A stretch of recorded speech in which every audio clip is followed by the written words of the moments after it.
بسم الله الرحمن الرحيم والصلاة والسلام على أشرف المرسلين. Salam alaikum. Bonjour tout le monde. Aujourd'hui, on va voir ensemble un cours sur le module réseau sans fil et réseau cellulaire. Voici le programme de notre module. On va voir ensemble dans le chapitre numéro 1 des généralités sur les réseaux sans fil. Dans le deuxième chapitre, on va entamer la télétrafic. Chapitre numéro 3, les protocoles d'accès. Chapitre numéro 4, ingénierie et concepts cellulaires. Dans le cinquième chapitre, on va voir la propagation en contexte radiomobile. Chapitre numéro 6, les systèmes GSM. 7, les systèmes GPRS et EDG. Huitième chapitre, les réseaux privés, le DCT et le Bluetooth. Après, on va voir modulation numérique utilisée en réseau sans fil. On va voir aussi TDMA, FDMA, CDMA, les canaux radio mobiles, communication par satellite. Et chapitre numéro 13, les normes E3E 802.11 et E3E 802.16 Wi-Fi et WiMAX et leurs variantes, bien sûr. Et aussi les systèmes mobiles, le UMTS, le IMTE 2000, et on termine avec les réseaux mobiles de la quatrième et cinquième génération. Aujourd'hui, on va voir chapitre numéro 1 des généralités sur les réseaux sans fil.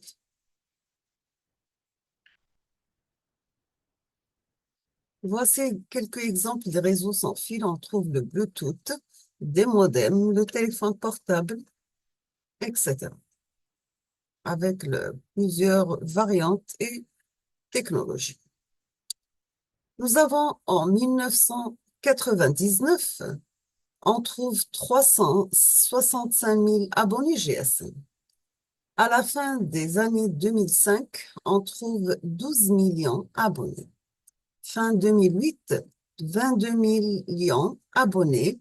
Fin 2010, 32 millions abonnés. Fin 2011, 35 500 000 abonnés.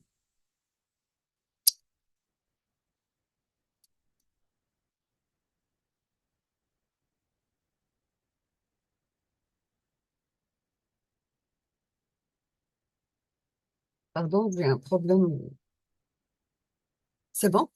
Donc, nous avons, par exemple, si on va prendre un exemple d'un autre pays, la France, nous avons fin 2002, on trouve le nombre d'abonnés, c'est 37 800 000 abonnés. Le taux de pénétration, c'est 62,6%.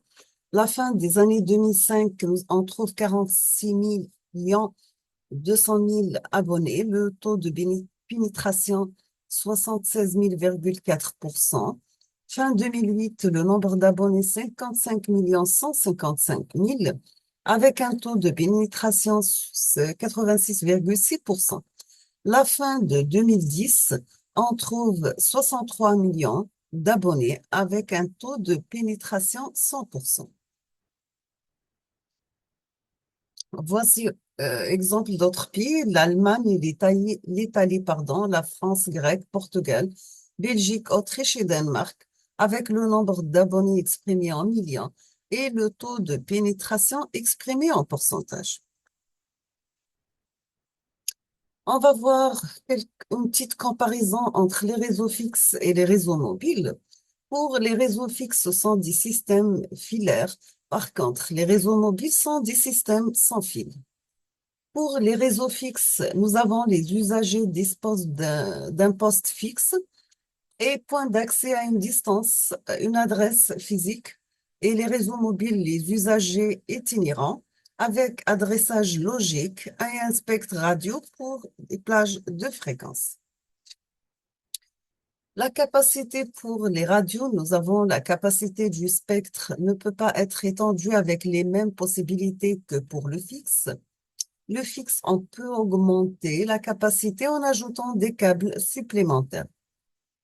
Maintenant, si on va comparer entre les deux filaires et sans fil, mais cette fois-ci par rapport à la qualité, Nous avons pour les radios la qualité des liens de transmission. Les liens radio est variable à cause de la mobilité des usagers, les caractéristiques de l'environnement, avec un BEFR qui est fluctuant.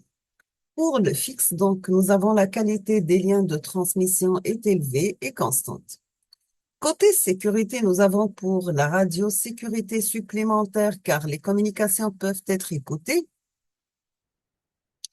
par n'importe qui sur le canal radio qui est communicant utilisé.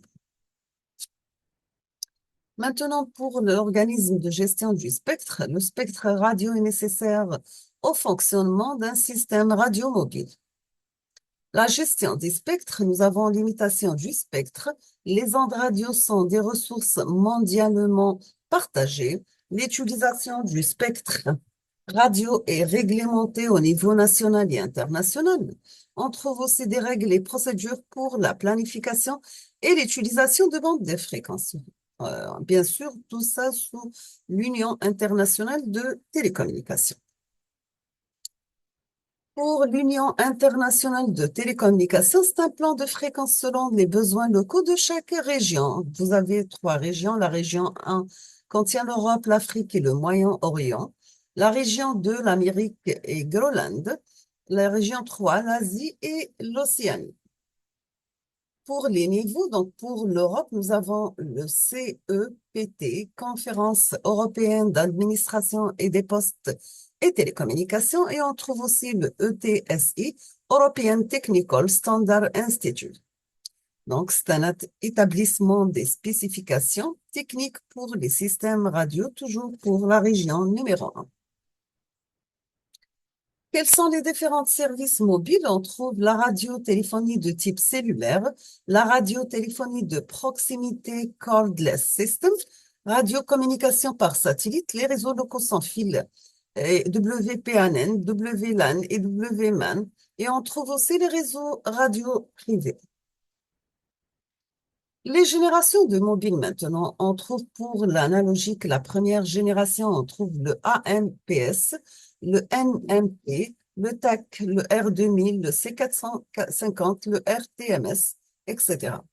Pour le numérique, on trouve deuxième génération, nous avons le GSM, le DCS 1800, le IC 136, le IS 95, le PDC. Pour troisième génération, nous avons le IMT 2000, le UMTS et quatrième génération, nous avons le LTE G3,9, LTE Advanced.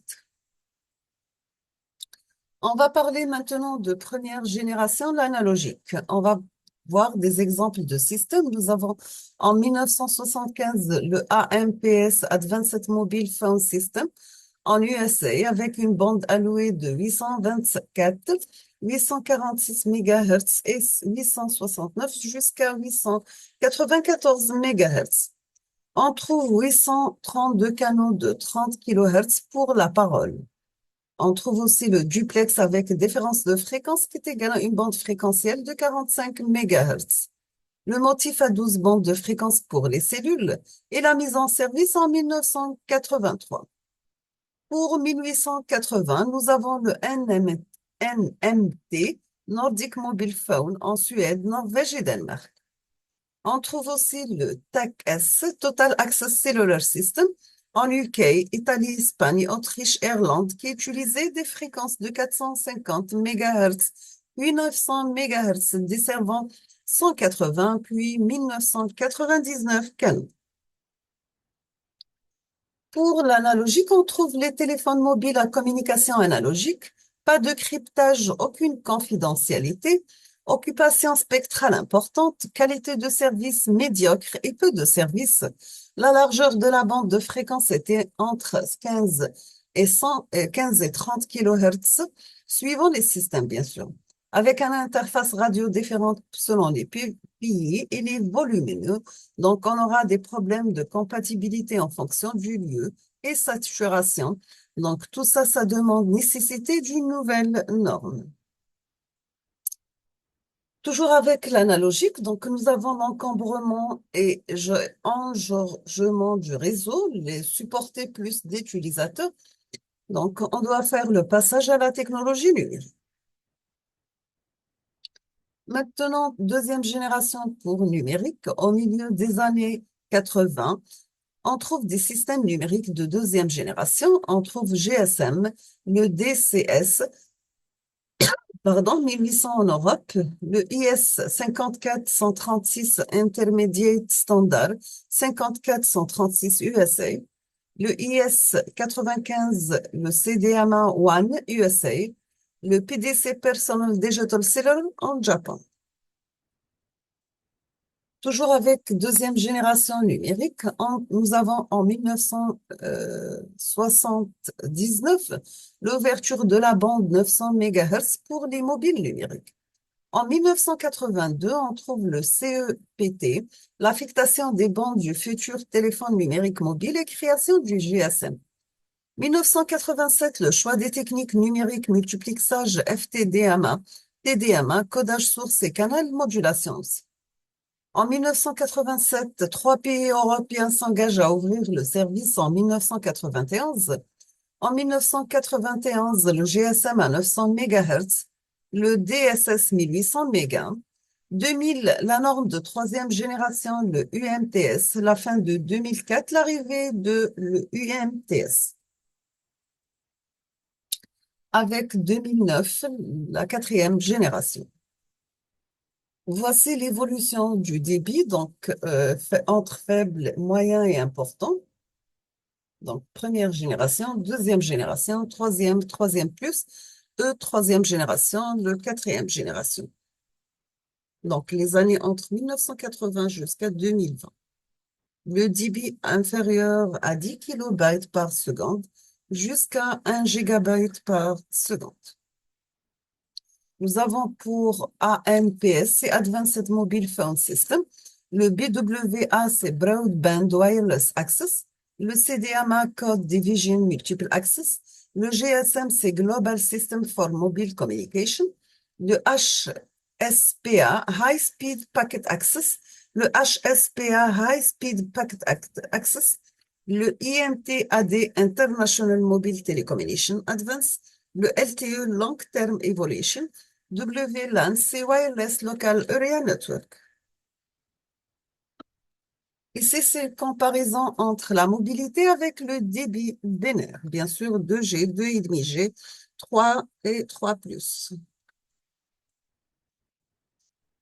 Toujours avec réseau cellulaire et réseau sans fil, on va voir les réseaux cellulaires. Les réseaux cellulaires ont une couverture continue avec découpage du territoire en cellules dans la taille variable en utilisant des stations de base.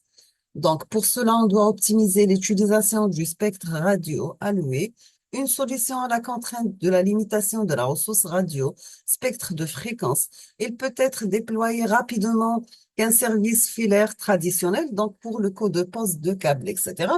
Pour les réseaux sans fil, nous avons une couverture moins complexe. Le concept cellulaire, donc on va commencer par la capacité limitée, donc côté matériel, côté fréquence disponible. Donc tout ça, ça rentre dans le concept cellulaire. C'est quoi une cellule? C'est une zone géographique plus ou moins grande, couverte par un émetteur appelé station de base, BS, en utilisant une plage de fréquence pour les communications qu'elle couvre, bien sûr. Pas d'interférence avec les cellules voisines.